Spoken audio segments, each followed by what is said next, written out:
La Diócesis de Armenia te invita a navegar en el océano del tiempo para recorrer juntos la maravillosa historia de nuestra Madre la Iglesia. Escúchala a través de los podcasts de Historia de la Iglesia a cargo de los presbíteros Luis Fernando Orozco y José Luis López, porque lo que es la Iglesia lo dirá su historia, lo dirá su historia, lo dirá su historia.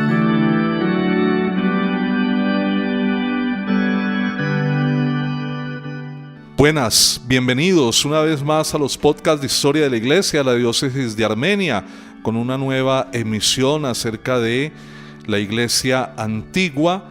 En este día consideraremos el desarrollo de lo que se denomina la Iglesia imperial, donde se van a cristalizar muchos elementos propios de la política imperial, de las costumbres y de las leyes del imperio que van a empezar a influir en la vida de la Iglesia, que van a ayudar a su desarrollo y consolidación como Iglesia del Estado, pero también que, infortunadamente va a tener situaciones difíciles por esa cercanía en exceso entre el poder civil, el poder temporal del emperador y el poder espiritual de la Iglesia, y por eso parte fundamental de este programa será la consigna de Jesús: dad al César lo que es del César y a Dios lo que es de Dios. La importancia de la separación de estas dos realidades,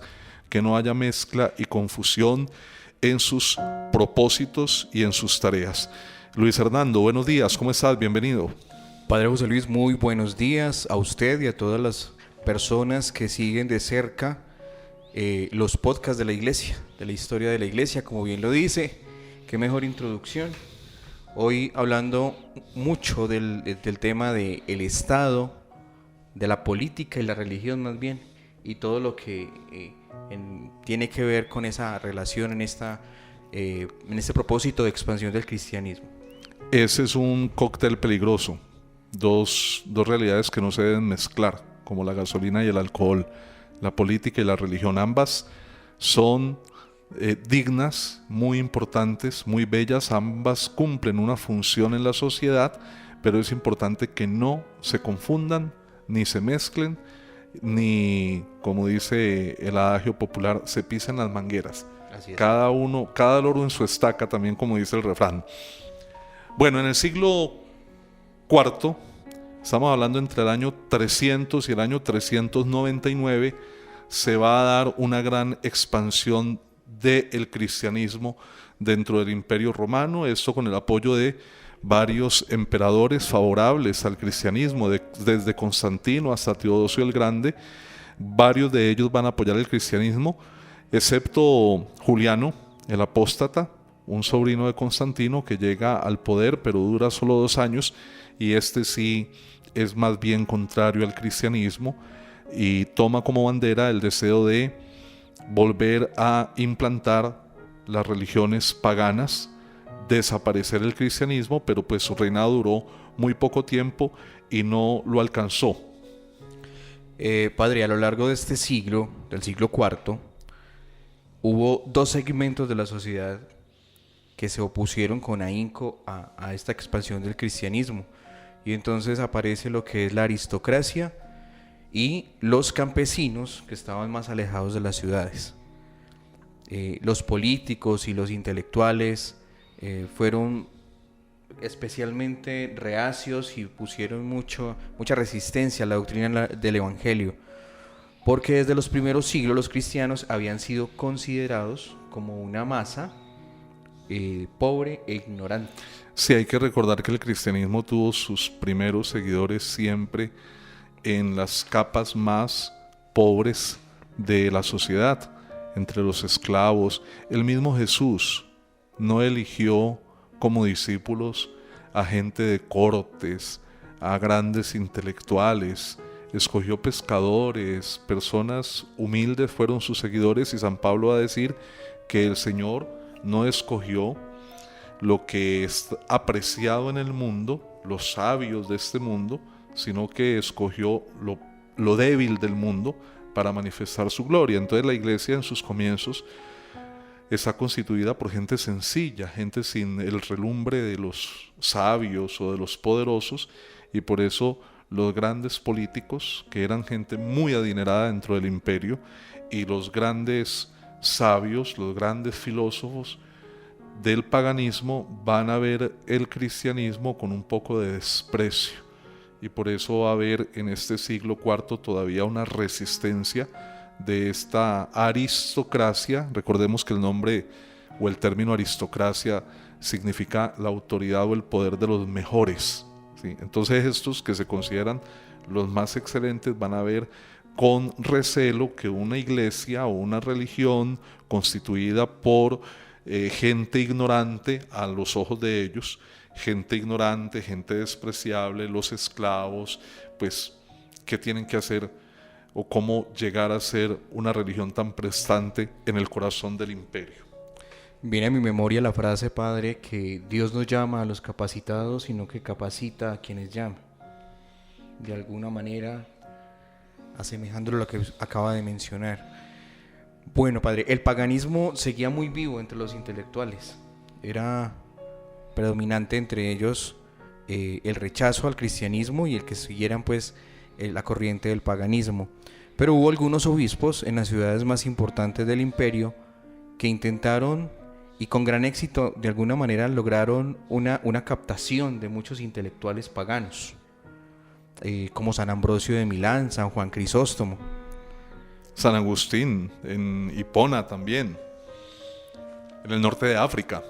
Sí, estos empiezan a ser ya maestros con muchos pergaminos y con argumentos para seducir o convencer a los intelectuales paganos. Sobre todo yo destaco a San Ambrosio y a San Agustín. San Ambrosio porque es el obispo a través del cual el Espíritu de Dios logra la conversión definitiva de San Agustín. Él empieza a ir a escuchar las homilías de San Ambrosio. Al comienzo lo hace movido por la capacidad oratoria del obispo, porque San Agustín es admirador de la retórica, pero en la medida en que lo va escuchando, se va dejando persuadir por su palabra, y luego pues San Agustín, con sus obras magníficas, con sus escritos, pues se convierte en un gran defensor y expositor de la fe frente a los paganos, y su pluma logra también hacer que muchos hombres cultos lleguen a la fe convencidos por los argumentos que él expone en sus obras. Para referenciar por aquí unas palabras de Prudencio respecto a la aristocracia, donde decía: un número infinito de familias nobles se volvieron hacia Cristo y se apartaron del abismo de un paganismo vergonzoso. Y junto a los intelectuales y a los políticos están los campesinos. Las personas de las zonas rurales más alejadas pues también mostraban al comienzo resistencia al cristianismo porque no habían recibido el anuncio de Cristo. Entonces allí la iglesia va a tener que empezar a hacer una tarea de evangelización en las zonas rurales, ¿sí? Al campesinado, para llegar a esos rincones del imperio donde todavía el paganismo estaba intacto, y allí también se destacan figuras importantes en la tarea de evangelización de los campesinos. Tenemos por ejemplo a San Martín de Tours, que abandona una futura y prometedora carrera en el ejército imperial para vestir el hábito monástico, y en compañía de sus monjes se dedican de lleno a la cristianización de aquellas regiones del campo en Francia, donde todavía no había sido anunciado el nombre de Cristo. Todo este proceso tuvo el apoyo de alguna manera de algunos emperadores, sobre todo de Graciano y de Teodosio, los cuales declararon una guerra abierta contra los paganos, que de la noche a la mañana se vieron despojados de sus lugares de culto y de las estatuas de sus dioses. Eso llevó a expresiones de fanatismo lamentables, porque aquí ya empezamos a errar cuando los cristianos comienzan a destruir edificaciones, cuando comienza a perseguir a otros seres humanos por diferencias religiosas, cuando empieza a quemar libros, terminamos haciendo lo mismo que padecimos en algún momento y terminamos siendo intolerantes y queriendo imponer por la fuerza, porque aquí ya se está llegando a vías de hecho la fe cristiana. Entonces, una gran enseñanza que nos deja la historia aquí es que uno no debe agredir a otra persona por diferencias de religión, ni le debe insultar, ni le debe maltratar, mucho menos ir a atentar con actos de violencia, romper vidrios, rayar paredes, o una bomba, ¿no? Cualquier tipo de agresión por la diferencia en cuanto a su posición religiosa, sí. Sí, el cristianismo es una religión del amor, y el amor se expresa, y nos lo enseñó el mismo Jesús de Nazaret, el amor se expresa fundamentalmente es como amor a los enemigos. Si hacemos el bien únicamente a los que nos tratan bien, si saludamos y somos nobles con aquellas personas que son nobles con nosotros, pues qué mérito tenemos, dice el Señor. Entonces, frente a las personas que tienen otros modos, otras creencias, tenemos que tener unas actitudes muy finas, ¿sí? muy cordiales. No necesitamos estar de acuerdo, pero sí necesitamos estar en paz. Y entonces el respeto por la diversidad de creencias, de cultos, es una base fundamental de la sociedad y de una sociedad democrática y de la vida de la iglesia cristiana. Y asimismo pedimos el respeto, porque también hay muchas personas que dicen que la iglesia es intolerante, pero ellos mismos se comportan de manera muy intolerante. Entonces, en las marchas y protestas van, rayan las paredes de las catedrales. Bueno, acá en Armenia tal vez no se da, pero sí en Bogotá. Intentaron incluso quemar las puertas de la catedral hace un tiempo, o se meten dentro de las iglesias a irrespetar el culto que se está teniendo con consignas, con gritos. En otros países han quemado iglesias. En otros países asesinan cristianos. Hay un fenómeno que se llama cristianofobia. ¿Sí? No sé si tú lo hayas escuchado. Cristianofobia, sí, padre. Y puntualmente en esas contiendas, con esas manifestaciones, con estas personas que como que se apartan de la realidad de su protesta y aprovechan esos momentos para dañar, para herir. Sí, es también un llamado a las personas para que respetemos y pedimos respeto, ¿sí? Siempre que vivamos nuestra fe sin necesidad de agredir o maltratar a una persona o herir otro culto por diferencias de religión. Hablemos un poco del tema de las relaciones entre el Estado y la Iglesia. Dad al César lo que es del César y a Dios lo que es de Dios. La confusión surgida por estas relaciones existentes entre política y religión ya se constata en religiones más antiguas por un doble motivo. El poder, el máximo poder, le pertenece solamente a la divinidad, que se manifiesta en el poder político.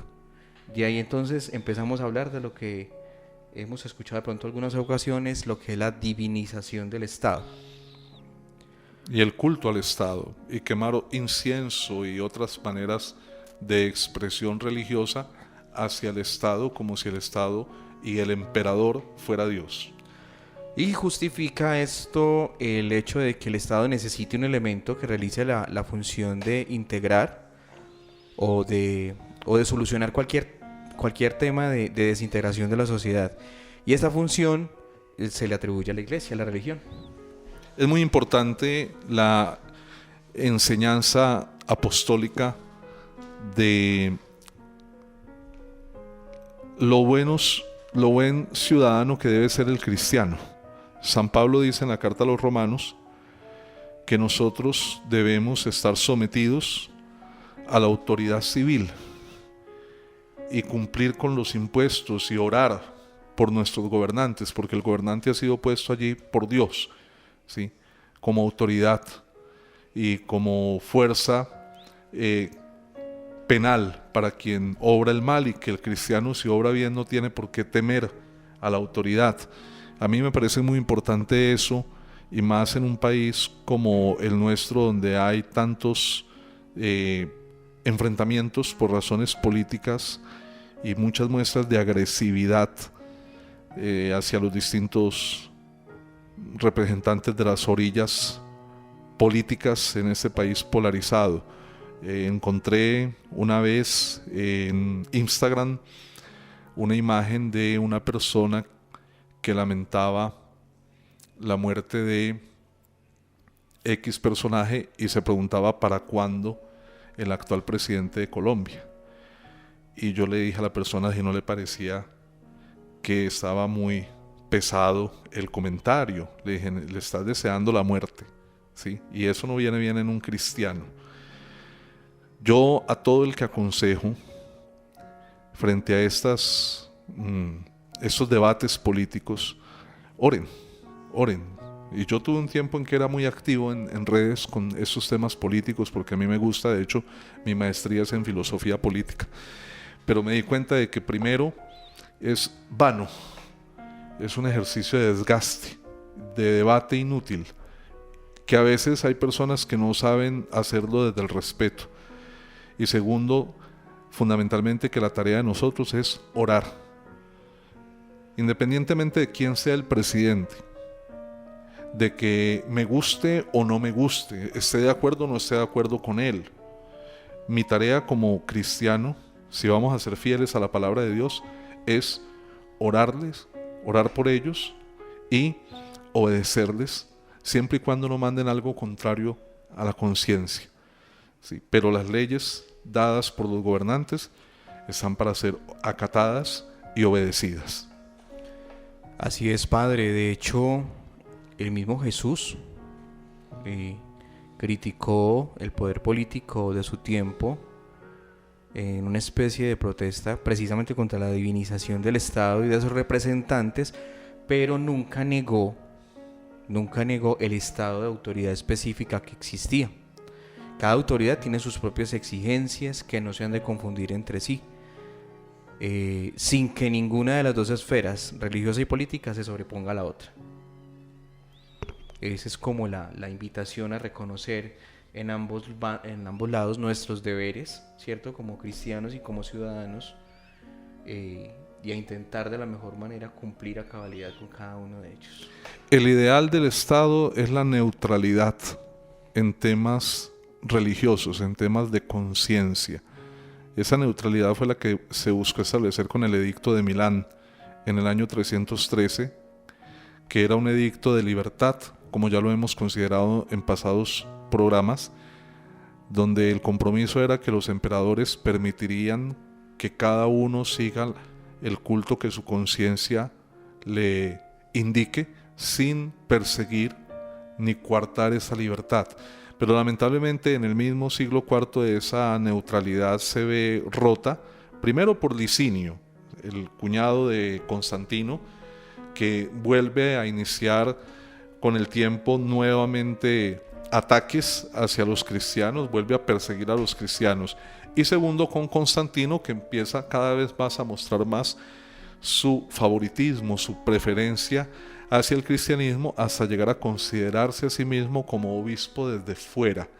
Entonces, en el momento en que un gobernante empieza a asumir o a considerarse con connotaciones propias de el ministerio de los obispos, empezamos a perder la clara diferencia que debe existir entre el Estado y la Iglesia para el bien de ambas realidades.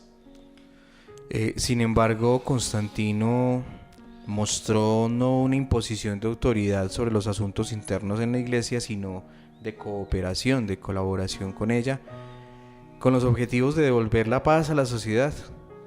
De hecho, a pesar de la petición de los donatistas para que interviniera en esas contiendas internas de la iglesia, el emperador se limitó a los sínodos. Los envió siempre a los sínodos para que allí fuese solucionado. Va a ser Eusebio de Cesarea, el historiador de la iglesia, el que va a colocar los cimientos de esto que se llama cesaropapismo o que se va a llamar cesaropapismo. Él es el que va a cimentar la idea de una teología política según la cual el imperio y la iglesia son una plasmación del reino celestial en la tierra. Entonces empieza a confundir el reino de Dios con la iglesia y el imperio, como si el imperio y la iglesia fueran el reino de Dios, el cual solamente tendría por cabeza suprema al emperador cristiano, este considerado vicario de Dios y por lo mismo señor del imperio y señor de la iglesia, según Eusebio de Cesarea. Esto equivaldría a decir que el emperador es una especie de obispo universal que está por encima de todo el colegio episcopal, sobre el cual puede impartir órdenes. Y eso es muy importante porque esta teología política de Eusebio de Cesarea es la que más adelante se va a desarrollar en torno a la figura del obispo de Roma. El obispo de Roma en esos primeros siglos no tiene esta preponderancia y este primado de jurisdicción como lo tenía el emperador.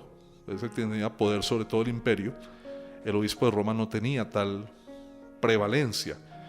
Pero esto que Eusebio de Cesarea empieza a pincelar sobre el emperador es lo que al desaparecer la figura del emperador en Roma va a empezar a caer sobre la figura del obispo de Roma y a darle cada vez más empoderamiento al obispo de Roma hasta llegar a ser lo que fueron los papas en la Baja Edad Media, hombres muy poderosos, unos auténticos reyes, ¿sí? Y que bueno, ha ido poco a poco desapareciendo de la iglesia esa figura pontificia como de un soberano absoluto y con corona como lo tuvimos hasta Juan 23. Ya es a partir de Pablo VI que definitivamente esta corona de los papas no va más y se va a ir depurando la imagen del papa como una especie de emperador en la iglesia. Padre, ¿le parece si hablamos ahora un poco de lo que es la estructura y la organización de la iglesia imperial? Sí, obispos, arzobispos y patriarcas. Esta expansión del cristianismo, después de la paz constantiniana, trajo entonces la creación de numerosas comunidades locales. Cada una tenía su propio obispo, quien tenía unas condiciones muy particulares. Por ejemplo, debía permanecer en esta comunidad, no estaba esperando algún tipo de traslado. Hasta la muerte. Porque era una imagen esponsal. El obispo era esposo de la iglesia local y la iglesia la esposa del obispo, y pues esto no se podía romper sino hasta el fallecimiento del obispo. Entonces no había traslados de obispos como los tenemos hoy día.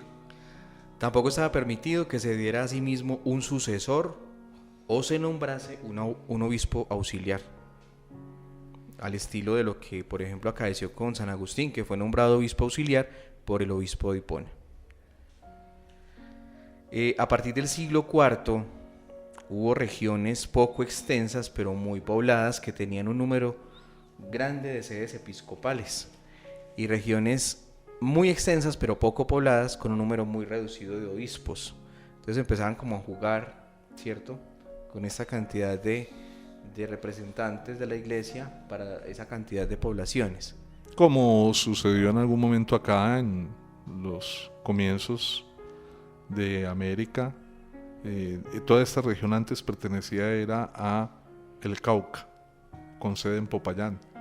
luego vino Manizales y el obispo de Manizales le tocaba moverse por todo Caldas, Risaralda, Quindío, porque todo esto era su sede episcopal, de tal modo que nosotros, los que tienen documentos, partidas de 70 años hacia arriba, entonces aparece como, ¿sí?, diócesis o arquidiócesis de Manizales, pero siendo bautizados acá. Pero es que esto pertenecía a Manizales y al pobre obispo de Manizales le tocaba un territorio demasiado amplio, hasta que ya se desprenden como dos hijas, la diócesis de Pereira y la diócesis de Armenia, ya diócesis más pequeñas, entre todas las pequeñas la de Armenia, que es considerada en unos términos muy coloquiales la pechuguita por los obispos, precisamente porque al ser más pequeña, pues el trabajo aparentemente sería más sencillo. Bueno, precisamente la terminología en aquel siglo IV pues fue cambiando. Ahí, usted lo acaba de mencionar, aparecen las diócesis, el conjunto de varias diócesis en Oriente conocido como eparquía y en Occidente provincia o arquidiócesis. Que en este caso es Manizales, Pereira, Armenia y La Dorada. Estas 4 diócesis conformamos, o estas 4 iglesias locales conformamos la arquidiócesis de Manizales. Van a aparecer también las parroquias, en la medida en que se van necesitando la presencia de sacerdotes en ciertas comunidades, sobre todo rurales. Aparece entonces la idea de las parroquias, y con un número de parroquias aparece la figura de los arciprestes o vicarios foráneos, porque varias parroquias van a constituir una vicaría, y junto a esto otra serie de nuevos cargos y oficios eclesiásticos, no solamente el arcipreste o el vicario foráneo, sino que tenemos también al vicario general, que es como el colaborador inmediato de los obispos, y junto al vicario general aparece también el archidiácono. El archidiácono ayuda al obispo en la administración de los bienes materiales de la iglesia. Aparecen los cincelos o cubicularios, que acompañan permanentemente a los obispos, y los ecónomos, que tienen la tarea más tenaz, me parece a mí, que es precisamente la administración de los bienes tanto en las parroquias como en las diócesis. Además, los abogados o defensores que se encargaban de la defensa de los intereses de la iglesia, los notarios, los archiveros, los apocrisarios, que eran los nuncios o legados del Papa y de los patriarcas en la corte imperial. Y que todavía tenemos la figura del nuncio, el nuncio apostólico se llama hoy día, que es representante del Papa ante el Estado de la nación donde se encuentra. Es una figura de carácter diplomática y política. Parte de esa herencia política es que el Vaticano es un Estado oficial, y el Papa es su presidente o jefe de Estado de esa nación, de ese Estado, y por tanto debe tener en cada país un representante, una especie de embajador en este país, y el nuncio apostólico es el representante, el jefe de Estado Vaticano ante Colombia, y él debe presentarse ante el Ministerio de Relaciones Exteriores o el Ministerio del Interior y acreditar pues su nombramiento como diplomático del Estado Vaticano ante el Estado colombiano, y es también en Colombia para la Iglesia el representante del Papa, y por eso él es el que se encarga de establecer o elegir las ternas, pedir las ternas para los nuevos obispos, porque ahora los obispos ya no van a ser nombrados por el pueblo y el clero. Parte preponderancia que se le terminó dando al obispo de Roma es que el obispo de Roma es el que nombra a los obispos. No era así al comienzo. En los primeros siglos los obispos los escogía la iglesia local con el clero. Entonces, con la aprobación por lo menos de 3 obispos de la jurisdicción de la arquidiócesis, se elegía al obispo. Pero parte de esa prerrogativa del obispo de Roma terminó siendo el poder él elegir y nombrar los obispos y removerlos en el mundo. Y los nuncios son los que le ayudan en esa tarea. Muy bien, padre, avanzamos entonces y precisamente nos metemos en el tema de esa elección, formación y de alguna manera los privilegios que tenía el clero en aquella época. Aquí aparece referenciada la división que tenían. Habían clérigos de orden superior y de orden inferior. Entonces tenemos los clérigos de orden superior, que eran los obispos, los presbíteros y los diáconos, y los de orden inferior. Entonces ahí aparece el subdiácono, el acólito, el exorcista, el hostiario y el lector. Lo que hoy son denominados ministerios, que no constituyen como tal órdenes sagradas, ministerios, como el acolitado y el lectorado. El subdiaconado va a desaparecer, y entonces nos quedamos con los lectores y con los acólitos, y esos constituyen en este momento una parte del clero. Ya no forman parte del clero. El ser un lector, ser acólito no hace parte del clero. Ahora solo es parte del clero el diácono, el presbítero y el obispo. Y la formación de los candidatos al presbiterado pues era mucho más sencilla. No existían todavía los seminarios como los conocemos hoy día, que es sobre todo una creación del Concilio de Trento, sino que quien iba a desempeñarse o que quería estudiar, hacer sus estudios de preparación a la vida del presbiterado, pues era acompañado por algún sacerdote o algún obispo en una escuela catequética, algo parecido a lo que llamaríamos hoy el Instituto de Teología. Allí se preparaba y luego, consultando al pueblo de Dios sobre la idoneidad de este candidato, se le confería las órdenes del diaconado o del presbiterado, sin necesidad de encerrarse 7 o 8 años. Los estudios incluso eran más cortos, la preparación era más corta, porque más que una vida intelectual lo que se esperaba era una adecuada respuesta espiritual y una idoneidad moral del candidato. Había otras condiciones, ¿cierto? Se establecen como otras condiciones para acceder a los distintos ministerios. Claro, marcadas por los sínodos. Esas condiciones, por ejemplo, era que se exigía una edad mínima, 21 años para el acólito y el subdiácono, 25 años para el diácono, 30 años para el presbítero y entre 45 y 50 para el obispo.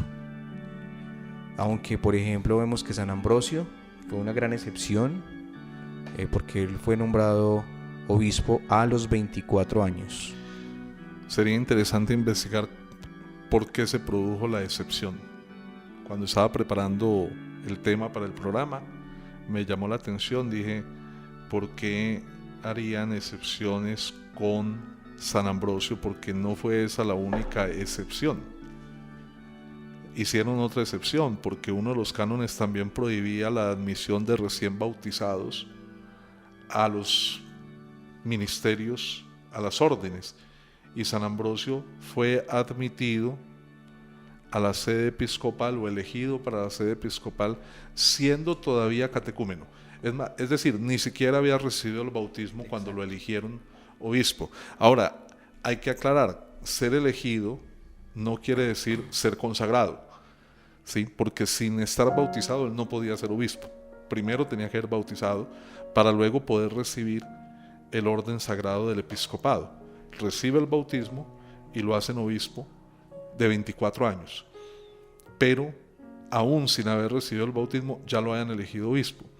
Y yo me pregunto por qué tanto mimo con San Ambrosio. Ahí le queda Menos que a la Luis invitación. Fernando la tarea para que investigue por qué San Ambrosio lo contemplaron tanto. La invitación para estudiar a profundidad a San Ambrosio. San Agustín y San Eusebio de Vercelli son los primeros fundadores de una experiencia similar a lo que serían más adelante los seminarios. Reúnen en un determinado lugar a un grupo de jóvenes que se preparan allí para los distintos ministerios eclesiales. San Juan Crisóstomo escribió un buen manual para la formación de los sacerdotes titulado Sobre el sacerdocio, en el que expone los diversos ministerios en que se tiene que ocupar un sacerdote. Y volvemos a San Ambrosio con sus escritos, donde él mismo tema en su obra, él también toca el tema sobre los oficios de los ministros. Es importante también aquí en este siglo IV es donde los presbíteros y los obispos van a empezar a ser asistidos por las comunidades. Hasta este siglo los presbíteros trabajaban como cualquier artesano, mejor dicho, como son los diáconos permanentes hoy día, que tienen un trabajo independiente de sus comunidades y el tiempo del que disponen van y sirven como diáconos. Pues hasta el siglo IV los presbíteros trabajábamos, ¿sí? En ese caso era artesanía y agricultura, sus actividades principales. O lo que surgiera, ¿cierto? Porque, bueno, San Agustín ya no ejercía, pero lo de él era el derecho, la retórica, la oratoria, la defensa.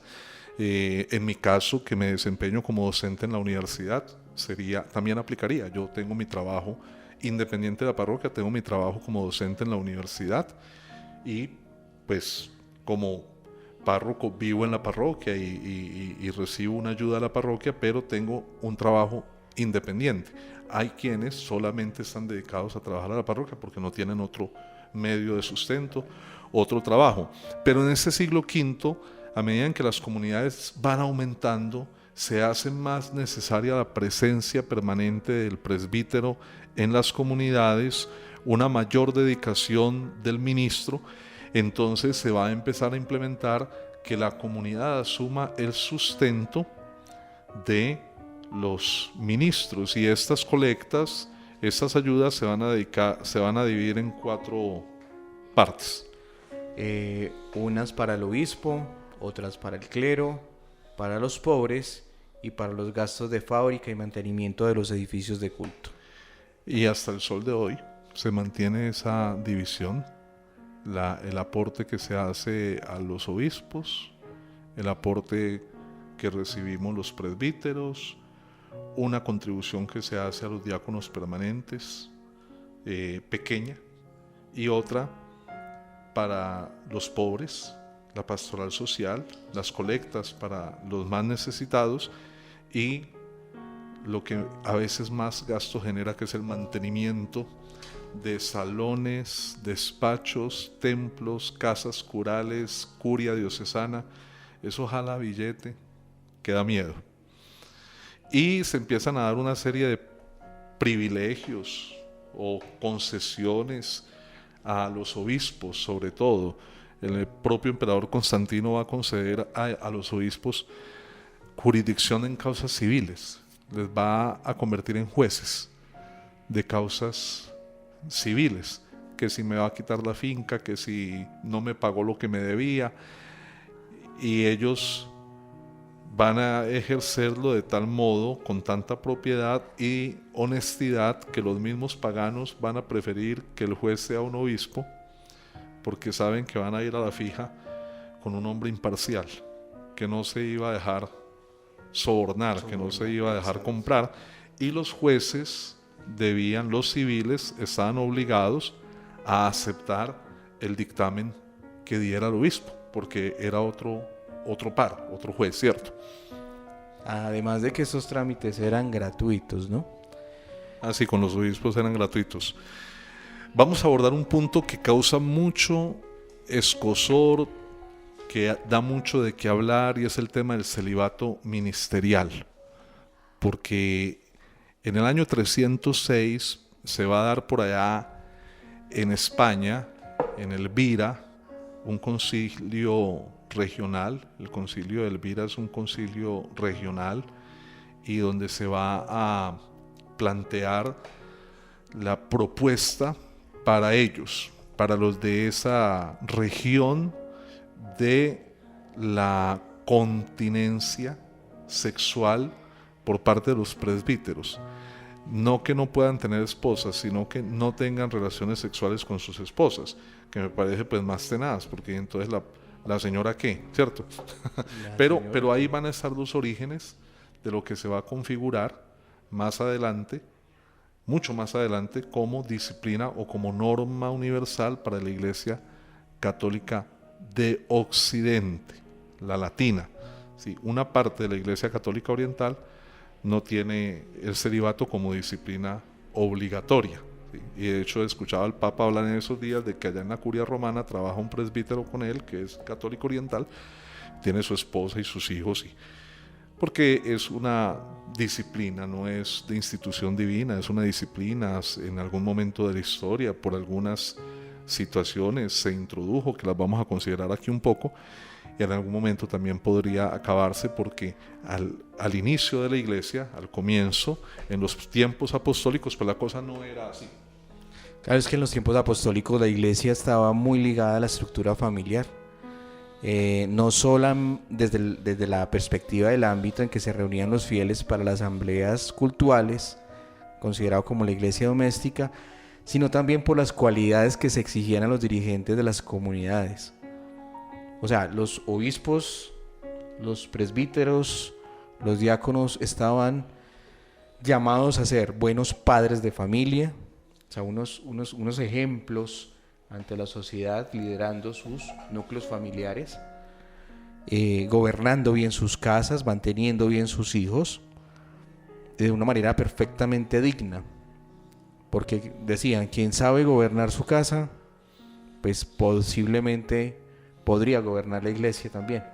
Sí, el matrimonio no es un impedimento para realizar dignamente el ministerio del episcopado o del presbiterado, y la prueba de ello son precisamente los diáconos, que siguen siendo, los diáconos permanentes teniendo la posibilidad de ser hombres casados y desarrollan su tarea con mucha dignidad y con mucho brillo. El tema no es que sea pecaminoso estar casado o tener relaciones sexuales. Una vez uno de los diáconos me decía que la gente en su ignorancia le preguntaba que si cuando él tenía relaciones sexuales con la esposa él tenía que confesarse.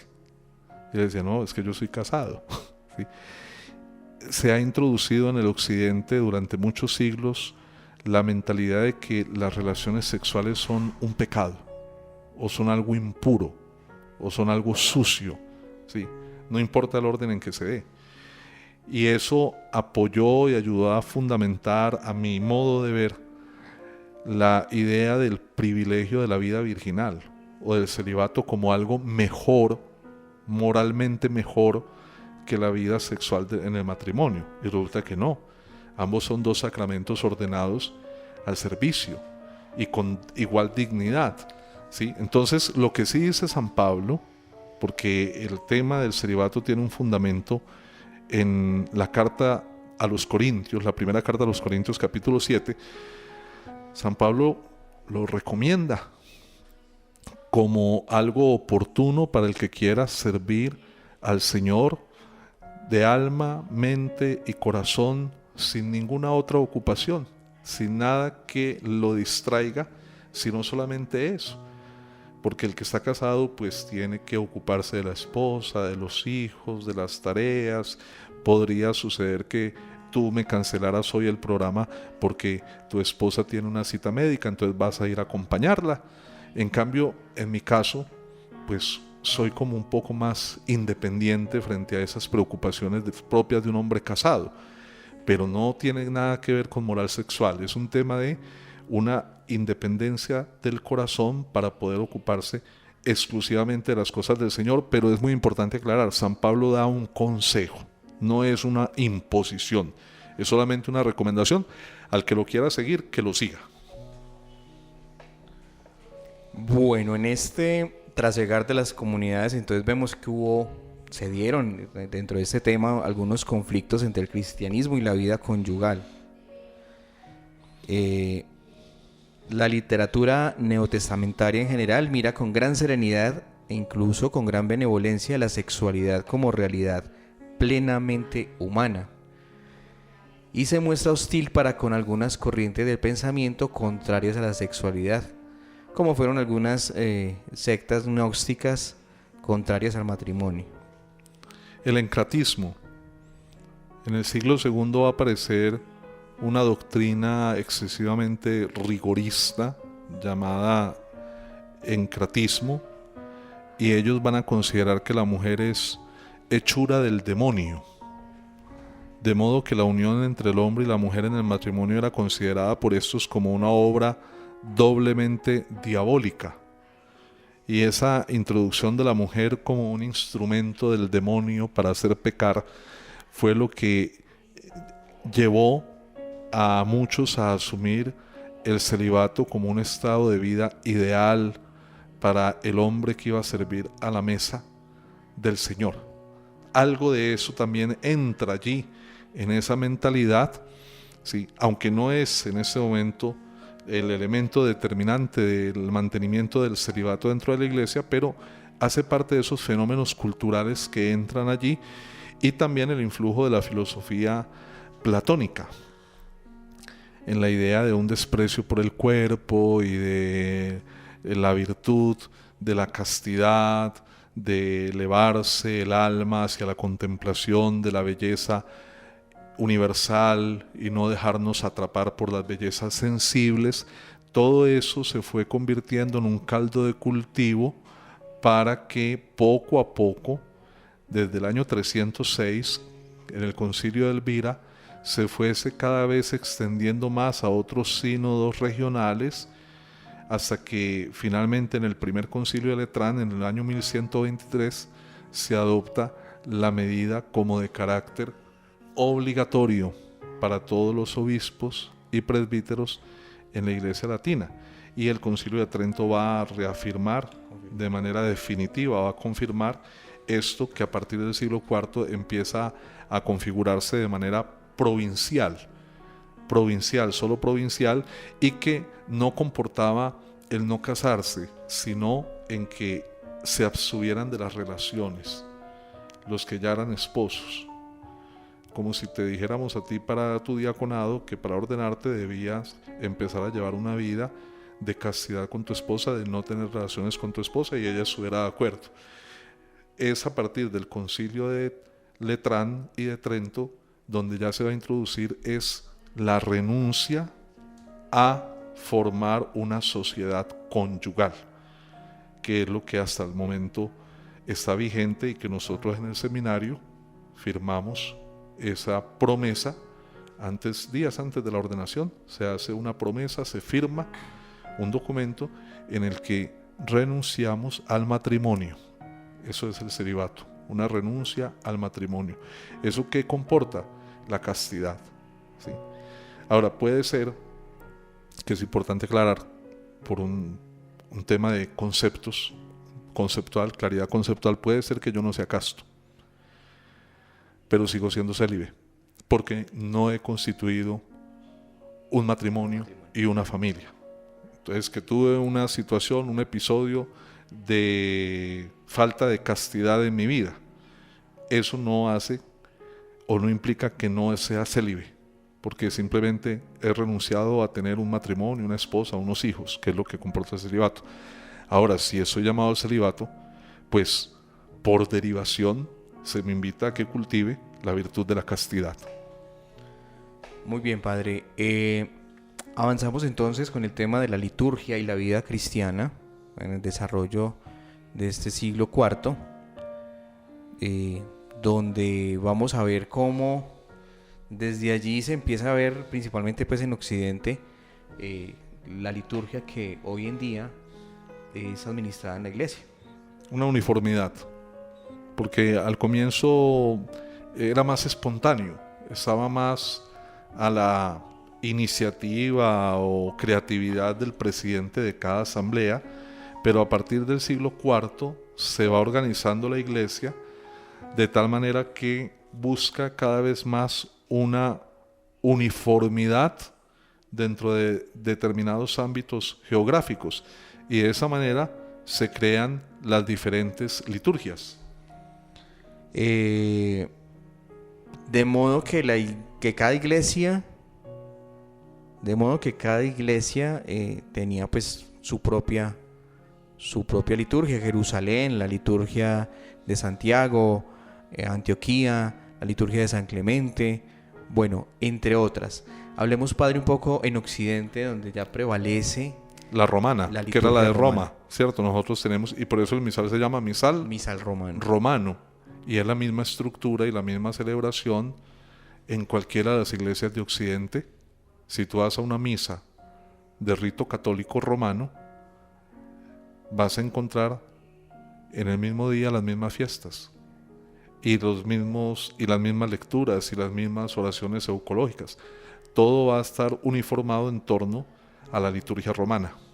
Así es, y en esta liturgia romana pues destacamos, por ejemplo, o mencionamos el sacramentario leoniano, el sacramentario gelasiano y el sacramentario gregoriano.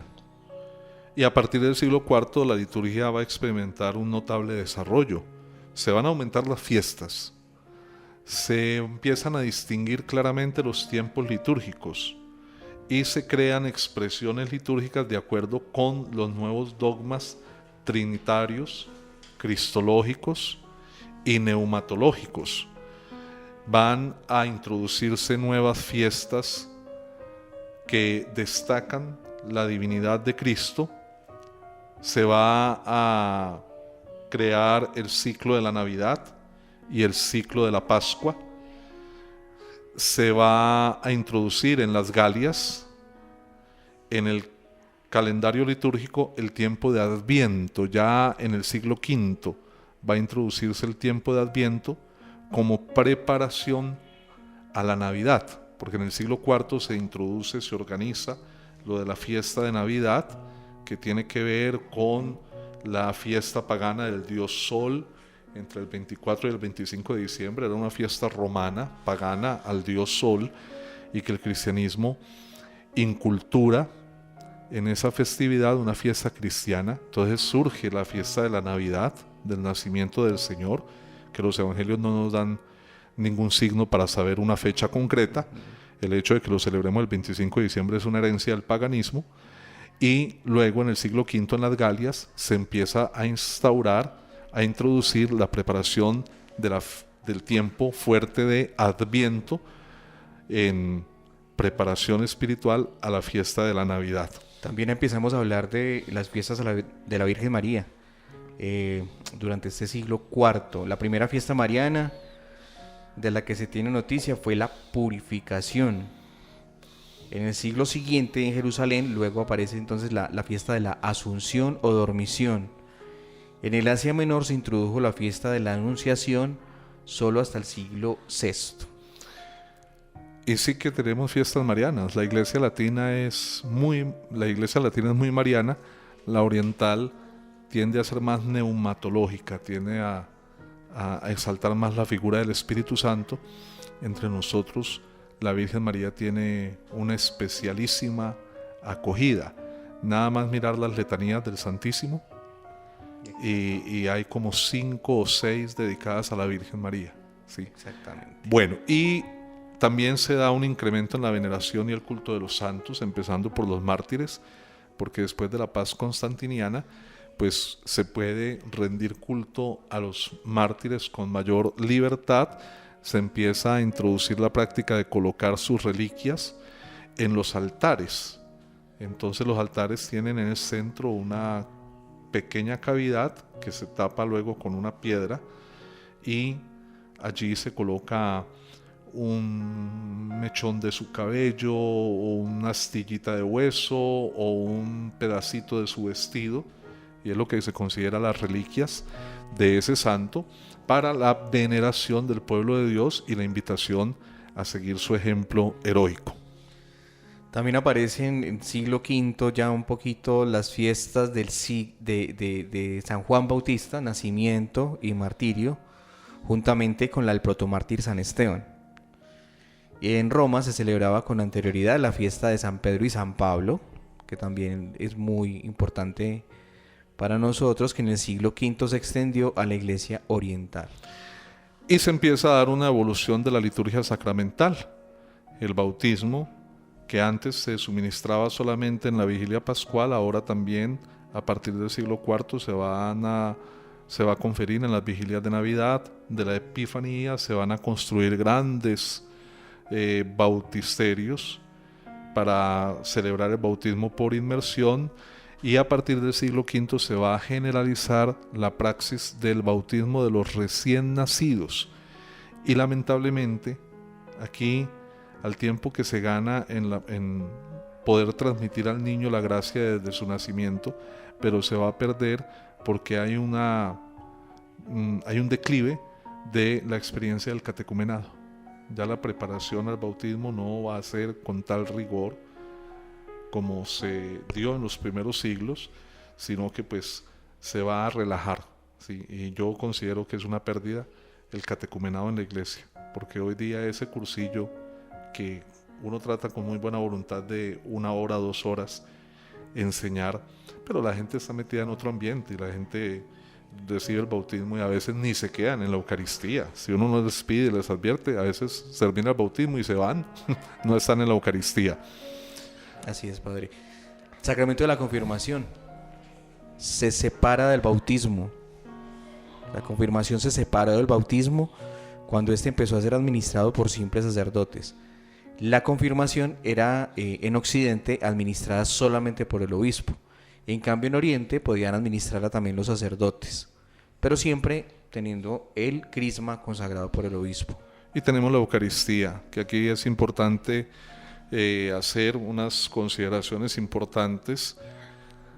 Lo primero es que la comunión en estos primeros siglos aún se distribuye bajo las 2 especies, el pan consagrado que se entregaba en la mano y el vino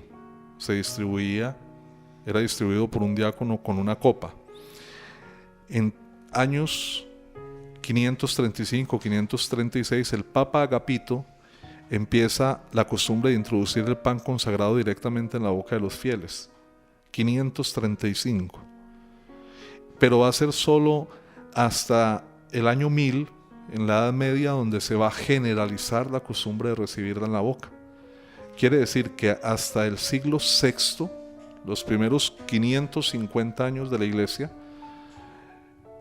no conocía la comunión en la boca, sino en la mano. Y hasta el año 1000, esa práctica de recibirla en la boca no se hizo general. Los primeros 1000 años, los cristianos comulgaron en la mano. Por todo este debate que ha generado y que la pandemia nos produjo, de que si no se podía, de que si era pecado, que no, que bueno. Entonces, la historia de la iglesia nos enseña que, de hecho, los primeros 550 años, los primeros 1000 años, la gente toda comulgaba en la mano, ¿sí? Era la práctica prístina, ¿sí? Como lo instituyó el Señor, porque el Señor la pasó fue en la mano de los discípulos. Es que ellos eran los primeros obispos, bueno, pero fue en la mano, ¿cierto? Bueno, y terminemos con la idea del sacramento del orden. En el sacramento del orden, en la administración del sacramento del orden, a la imposición de manos y a la oración, que continuaron como elementos esenciales, se añadió en Occidente la unción de las manos. Tenemos el sacramento gelasiano, introdujo nuevos ritos para la consagración de los óleos y la administración del sacramento de la confirmación.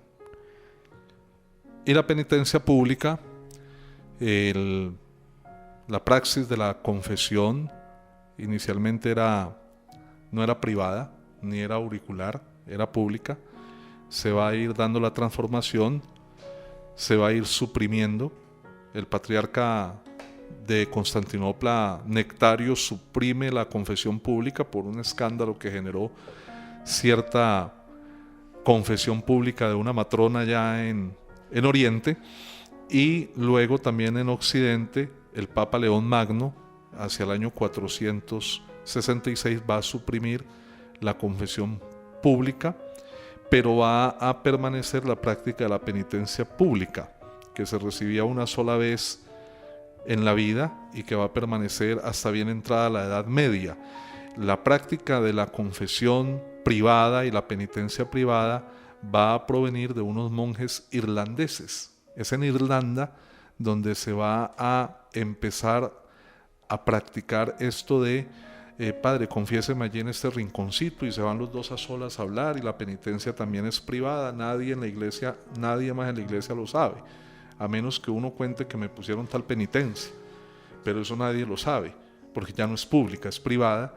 Y esa praxis va a nacer es en Irlanda, con unos monjes de Irlanda, y va a ser en la Edad Media, bien entrada la Edad Media. Antes las penitencias eran públicas y las confesiones eran públicas, y ya es algo que está totalmente prohibido, tanto la confesión pública como la absolución general, completamente prohibido. El único caso en que se puede dar una absolución general es en grave peligro de muerte. El ejemplo clásico de que el avión se va a caer, Dios nos proteja. Bueno, Luis, muchas gracias por el apoyo, a todos nuestros oyentes, muchas gracias por su compañía, y los esperamos en una próxima emisión de los podcasts de Historia de la Iglesia. Padre, muchas gracias a usted por compartirnos siempre toda su sabiduría. Mire todo lo que en cada encuentro hemos venido aprendiendo. Muy valioso para nuestra formación. Un abrazo para ti y para todos nuestros oyentes, que tengan un resto de día, tarde o noche muy feliz.